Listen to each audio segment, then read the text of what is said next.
दोस्तों, कहानी शुरू करने से पहले कमेंट में नमो बुद्धाय लिखकर वीडियो को लाइक जरूर करें। तो चलिए शुरू करते हैं इस कहानी को।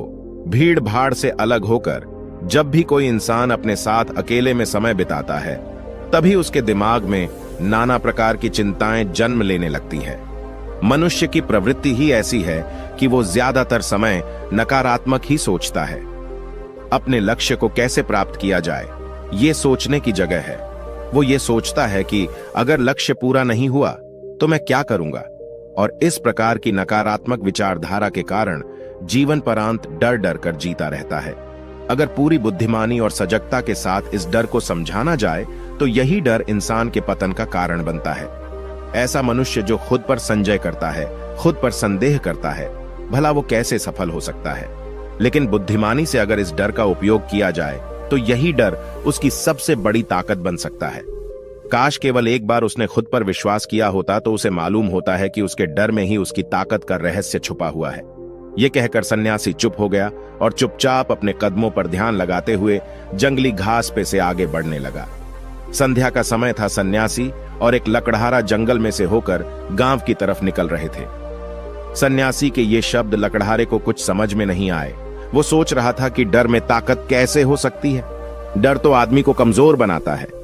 अपने मन की उत्सुकता को जब वह काबू नहीं कर सका तो उसने सन्यासी से पूछा कि महात्मा, ना आप ये क्या कह रहे हैं कि डर में ताकत होती है?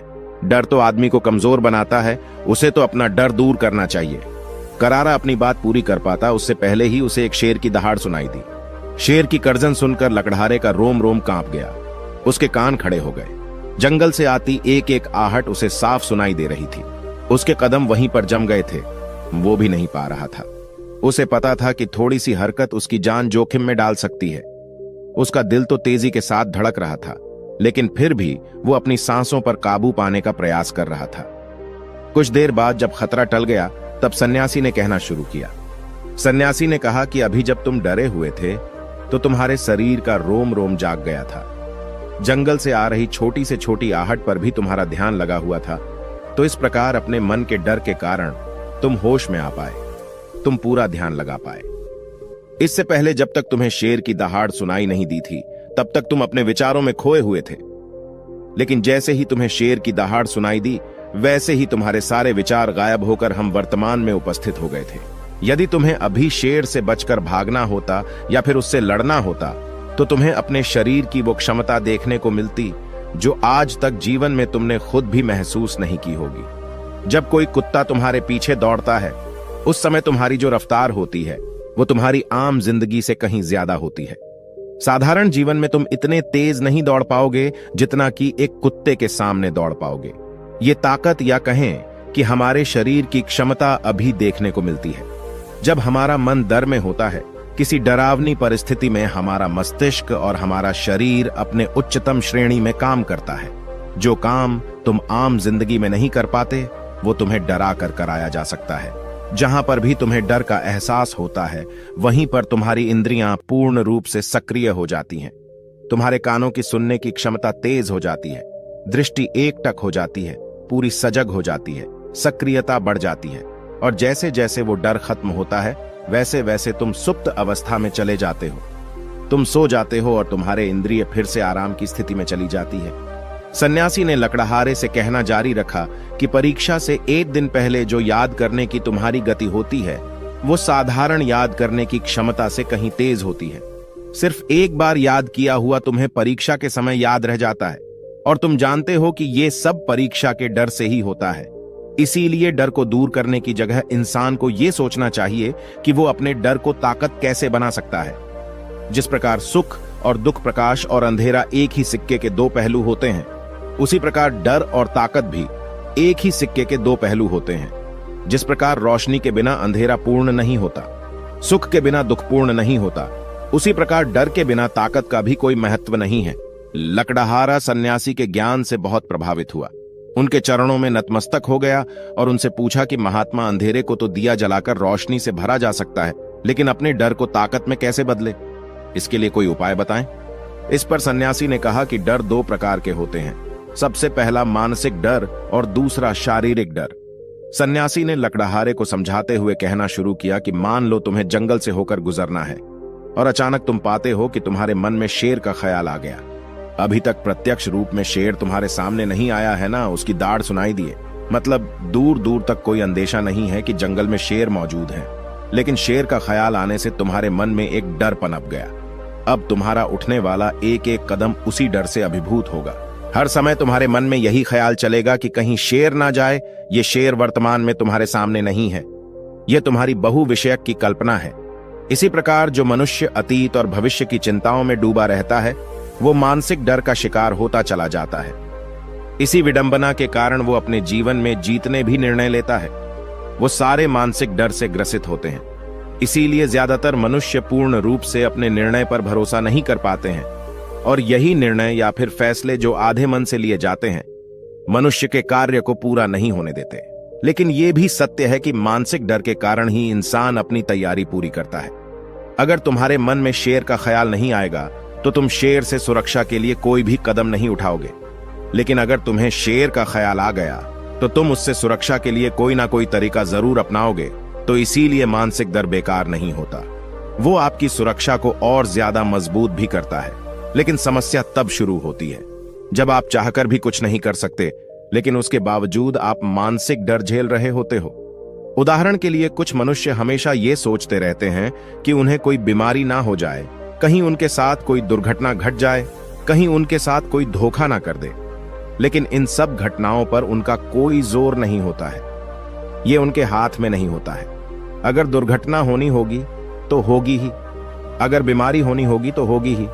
अच्छा खान पान और अच्छी दिनचर्या का पालन करने के बाद भी अगर कोई मनुष्य बीमार हो जाता है तो ये उसके नियंत्रण के परे की बात है। अपनी तरफ से उसने पूरी कोशिश की और यही उसका कर्तव्य था। उसमें कोई कुछ क्या कर सकता है? जो घटनाएं इंसान की पहुंच के परे होती है, वो उनसे भी परेशान होता रहता है, उनसे भी उसका मन घबराता रहता है, और यही मानसिक डर उसके पतन का कारण बनता है। और यही मानसिक डर अगर सही तरीके से इस्तेमाल किया जाए तो मनुष्य समझदार और अनुभवी कहलाएगा। जो इंसान ये सोचता है कि कांटे सिर्फ दर्द देने के लिए ही बने हैं, वो ये भूल जाता है कि कांटे ही फूलों की रक्षा करते हैं।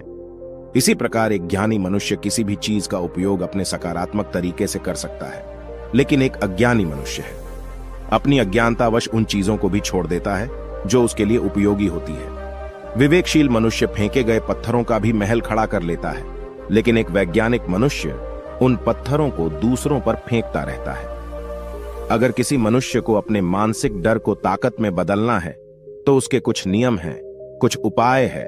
सबसे पहला उपाय, अपने विचारों का निरीक्षण। अगर हम अपने जीवन में अपने विचारों का निरीक्षण करेंगे तो हम पाएंगे कि ज्यादातर विचार हमारे काल्पनिक होते हैं, और इसीलिए जो डर उन विचारों के कारण पनपता है वो भी काल्पनिक होता है। ज्यादा सोचने वाले लोगों को जब सोचने के लिए कुछ नहीं मिलता तो वो निरर्थक बातों के बारे में सोचने लगते हैं, और वो बेकार के विचार उसे तो परेशान करते ही हैं, साथ के साथ उसके परिजनों को, उसके सगे संबंधियों को भी परेशान करते हैं। इसीलिए ज्यादा सोचने वाले लोगों को यह समझना चाहिए कि मन में उठ रहे तमाम विचारों में से काम के विचार कौन से हैं और बेकार के विचार कौन से हैं।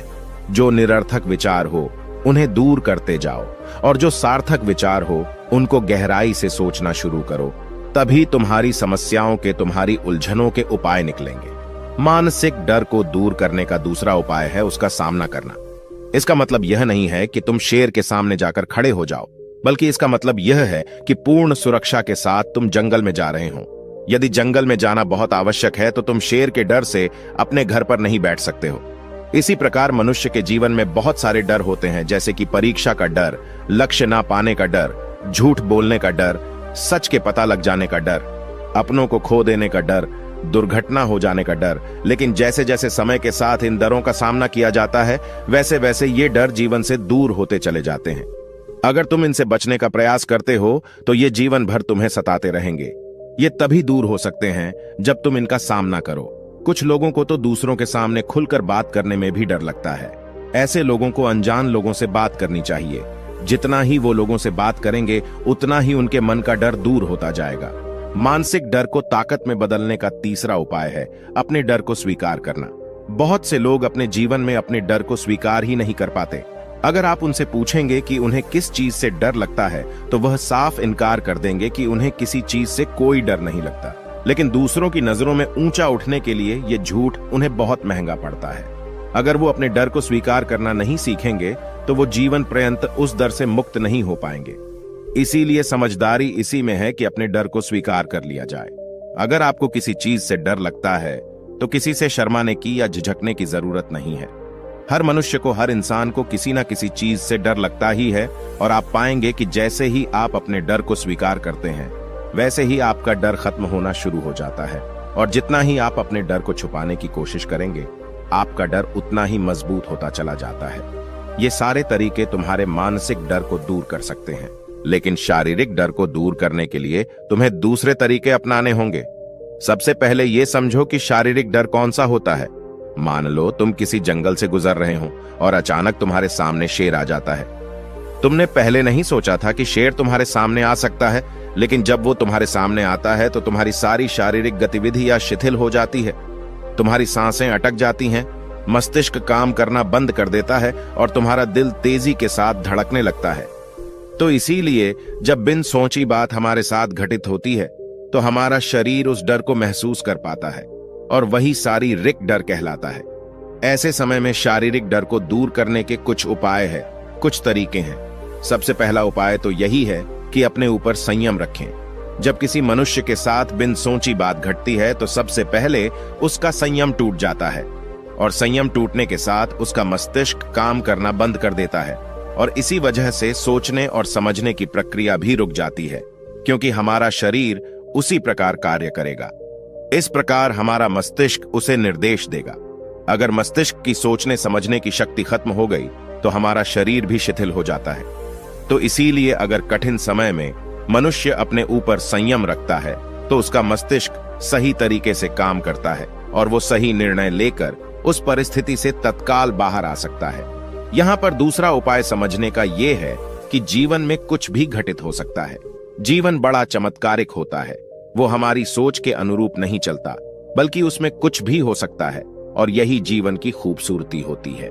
अगर आपको आज ही पता चल जाए कि आने वाले 10 साल तक अब क्या कर पाएंगे तो आपकी जीवन में से रुचि खत्म हो जाएगी। लेकिन अगर जीवन एक रहस्यमयी किताब की तरह बना रहेगा तो आप अपने जीवन से कभी नहीं थकेंगे। आपका जीवन आपको आश्चर्यचकित करता रहेगा। इसीलिए यह समझो कि जीवन में कुछ भी घटित हो सकता है, तुम्हारी सोच से परे भी घटित हो सकता है। इसीलिए कुछ अनुमान मत लगा लेना। किसी सोच को लेकर सन्यासी ने अपनी बात खत्म करते हुए कहा कि इन तरीकों से तुम अपने मानसिक और शारीरिक डर को दूर कर सकते हो और आनंद से भरा हुआ जीवन जी सकते हो। तो दोस्तों, कैसी लगी ये कहानी आपको कमेंट सेक्शन में जरूर बताना, और अच्छी लगी हो तो इस चैनल को सब्सक्राइब करके नोटिफिकेशन बेल को जरूर प्रेस कर देना। तो मिलते हैं अगली कहानी में, तब तक के लिए अपना ख्याल रखें।